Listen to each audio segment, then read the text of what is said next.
Bonosus was a bishop of Sardica in the latter part of the 4th century, who taught against the doctrine of the perpetual virginity of Mary. His followers were later labeled Bonosians and considered heretical. History. Bonosus taught that Mary had several other children after Jesus, which was counter to the prevalent teaching of the Catholic Church in the 4th century. The Council of Kippur in 391, before which the matter was brought, did not pass any judgment on it, but referred it to the Metropolitan Bonosius of Thessalonica and the other bishops of Illyria. They condemned Bonosus and tried to exclude him from his church. In a letter to the same bishops, Pope Siricius approved the sentence and also condemns the opinion that Mary did not always preserve her virginity. Notwithstanding his condemnation, and the prudent advice of his study friend St. Ambrose to submit, Bonosus continued to exercise the episcopal functions, to consecrate bishops and ordain priests. According to 2 letters of Pope Innocent I,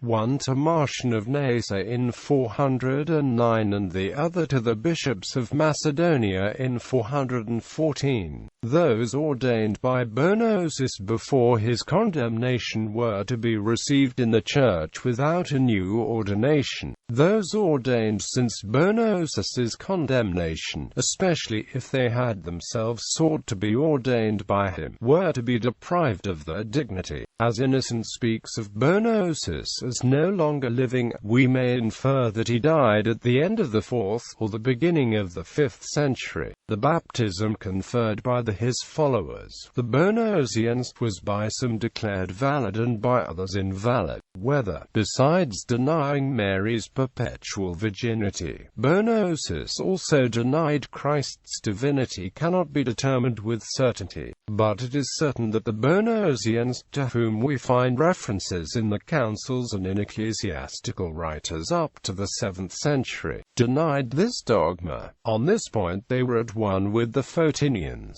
As a consequence, they affirmed the purely adoptive divine filiation of Christ. However, they differed from the adoptionists in rejecting all natural sonship, whereas the adoptionists, distinguishing in Christ the God and the man, attributed to the former a natural, and to the latter an adoptive sonship.